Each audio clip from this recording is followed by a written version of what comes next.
Voilà un exercice euh, donc, qui va utiliser la notion de continuité.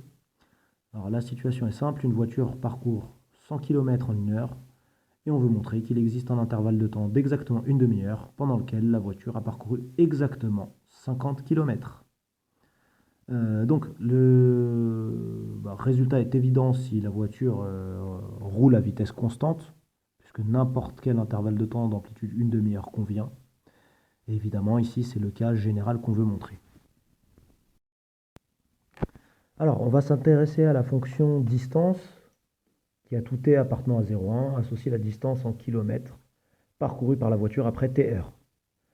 Alors, il va de soi que la fonction d est croissante, puisqu'à t égale 0, la voiture a parcouru 0 km. À t égale 1, la voiture a parcouru 100 km. Et puis, plus on avance dans le temps, plus la distance parcourue est importante. Donc la fonction d est croissante. Si jamais la fonction d présentait une discontinuité, alors visuellement, on aurait une configuration comme celle qui se présente à l'écran. Et ça, on a bien du mal à l'imaginer. On a bien du mal à imaginer un saut comme ça sur la courbe, ce qui fait que c'est raisonnable de supposer que la fonction d est continue sur l'intervalle 0,1. Donc, une fois la fonction d introduite, on va introduire la fonction f via la formule f de t égale d de t moins d de t moins 0,5. Donc, étant donné un nombre t appartenant à l'intervalle 0,51, f de t, c'est tout simplement la distance parcourue pendant la demi-heure précédant la date t. Donc, on va calculer les valeurs prises par la fonction f aux bornes de son intervalle de définition. Donc, on montre avec un simple calcul que f de 0,5 égale d de 0,05, ce qui correspond à la distance en kilomètres parcourue pendant la première demi-heure. Et de même, f de 1 correspond à la distance en kilomètres parcourue pendant la deuxième demi-heure.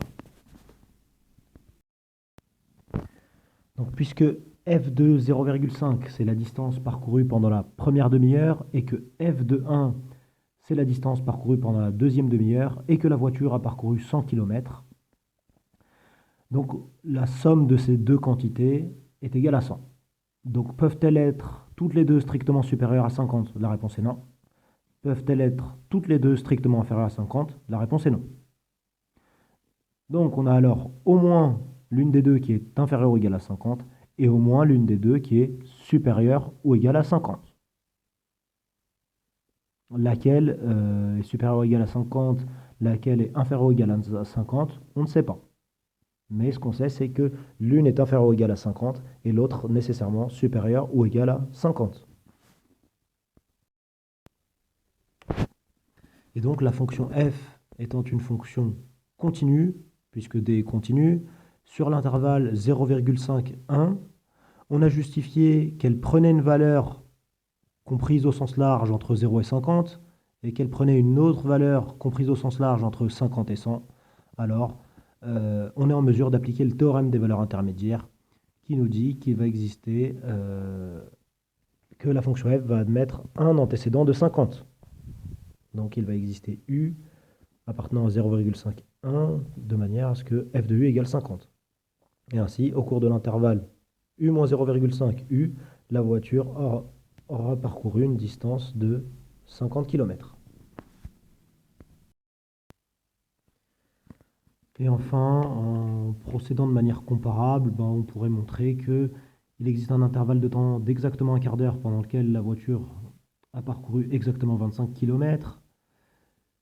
De même qu'il existe un intervalle de temps d'amplitude exactement 6 minutes pendant lequel la voiture a parcouru exactement 10 km, ou même avec d'autres valeurs qui marcheraient bien, qui seraient bien divisibles de 100. Comme par exemple un intervalle de temps d'exactement 3 minutes pendant lequel la voiture aurait parcouru exactement 5 km, etc., etc.